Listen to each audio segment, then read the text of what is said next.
Hey there again, Hawk Nation. Welcome to the Rockwall Sports Center Heath Hawk update for the second year. We are finally back at his football season once again in Texas. I'm here joined by the voice of the Heath Hawks, Steve Deere. And Steve, did you have a good summer? Had a great summer, but you know what? I always talk about how it's like the baton death march getting to football season. I'm really excited it's almost here. Yeah, we're all about a week away now as we film this about a week before Heath kicks off on August 28th against Sulphur Springs. And obviously we have to take a look back at last year. A great season for the Heath Hawks. Made it 3 rounds deep in the playoffs. But the bad news is they lost a lot of starters. So it's kind of a new era for Heath Hawk football now going forward. Yeah, I mean, let's talk about last year just a minute. Yeah, 3rd round of the playoffs. 3rd time in the last 8 years they've gone at least that deep. And that doesn't happen every year. I really hope Hawk fans appreciate what happened last year. Appreciate the quality that comes to this team every year with this coaching staff and the ability and the potential to go that far into the playoffs for each every year. Like I said, it doesn't happen every year, but you're right. A lot of turnovers. They're only returning like 5 starters this year from a great team from last year. They lost a lot of players. They're going to be playing in college campuses this fall. It's going to be a year of turnover and a year of new faces and new places for the Hawks. About what we're going to see. We can start on the offensive side of the ball. We obviously lost a lot on that side of the ball too. New quarterbacks, new running backs, new wide receivers. Kind of talk about what we're going to see this year from the Heath Hawks on that side of the ball. Change, man, change. You lose a 2-year starter in Jordan Hoy. You lose a 4-year varsity guy in Rico Henderson.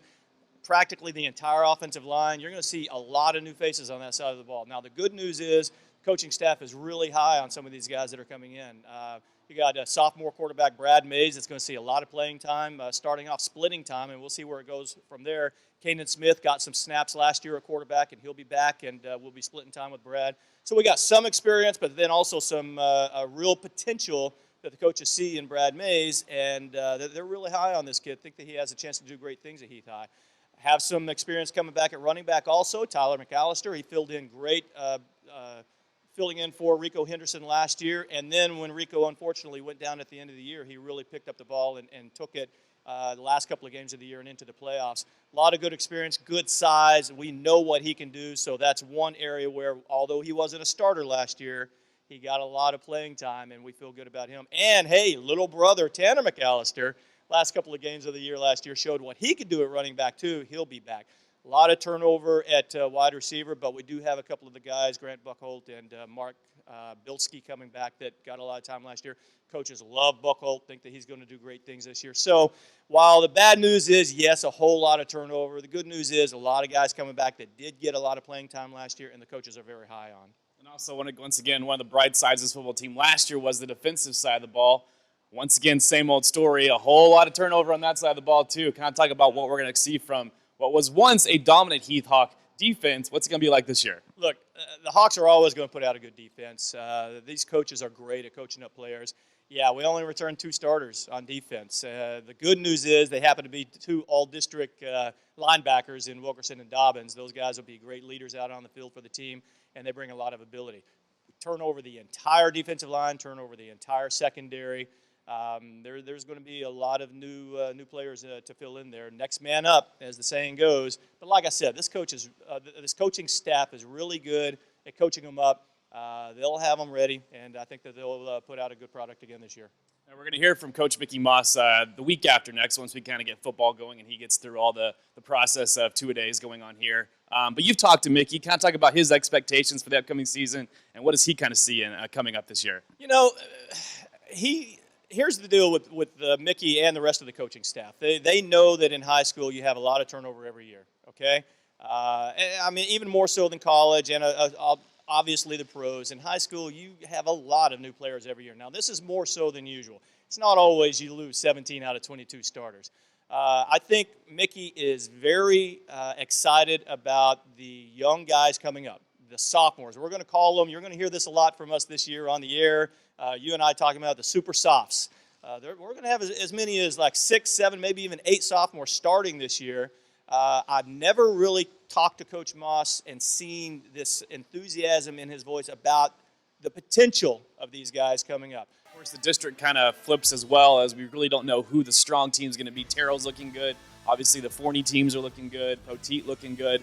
And Heath looking good. So I know the polls have kind of said Heath's going to be up there, but obviously polls don't really matter at this point because everybody's been turned over.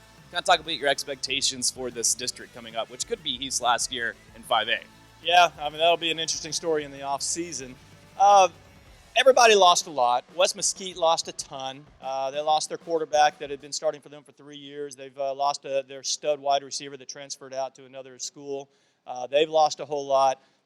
Petite, while they've got a lot of returning starters and they should be pretty good again, they lost most of their really big studs. They're 2 All-American linebackers, tight end. So they've lost quite a bit. Terrell, watch out for Terrell. Terrell, while they were down for a while, they surprised a lot of people last year, and they probably returned the most starters of anybody in district. So they could be making some noise this year. They're going to be a tough team to play. You're right. Preseason rankings right now mean nothing because you just don't know what the replacements for those that are gone, not playing anymore or playing on Saturdays now, you don't know what they're going to do. And so preseason rankings in high school is just an effort and futility. That's nothing more than just generating excitement. Hope there's excitement, but after the first 2 or 3 games is when you'll really know what you have on your hands. But of course, first things first, August 28th, the rematch against Sulphur Springs, 33-21 Heath. Last year, can they flip the tables this year and win back-to-back games? It's going to be an exciting season. The Hawks go back to AT&T Stadium. It's going to be a fun season again. Like you said, it's going to be kind of a rebuilding year, but still we're going forward, looking forward to the next couple of years. This team's going to grow together and kind of see what we saw last year. Everything kind of all come together at once and kind of be a freight train for the Heath Hawks. We hope so. First game at Sulphur Springs. It's one of those small East Texas towns that everybody turns out, and so we're really going to need the fans to travel for us and get out there and give us some support because it's going to be a hostile environment. Yeah, we beat them last year. They lost quite a bit also, including their all-state quarterback and DB that's playing for Texas A&M this year. So we don't really know what they're going to be. I guess we'll find out next week, right? Back here at home the week after that to play a home game, and then, AT&T Stadium, 5 o'clock kickoff on a Friday afternoon, so go ahead and put in your request to leave work early so we can get over there, fight that traffic, and be there on time for a 5 o'clock kickoff in 3 weeks. Of course, last thing, I remember last year you made a statement that if Rockwall Heath were to win state, you and Mickey both dyeing the hair red. Are we continuing that? Because you promised last year that you would make it a thing this year. Is that going to happen this year? Well, let me tell you something. Yes, I'll do it this year. Bets are off starting next year and maybe the following year because, like I said, these guys are really high on these sophomores. And once these guys grow and they get some experience and they gain a little bit more just physically, this is going to be a fun year. This is going to be a fun team to follow for the next couple of years with these guys as they grow up. Next year, the following year, I don't know if I'm going to make that bet because I think we got a shot to really make some noise in the next couple of years. Sounds fun, but first things first, August 28th, it's Rockwall Heath versus Sulphur Springs. We will see you on Friday night. Have a great week, everybody.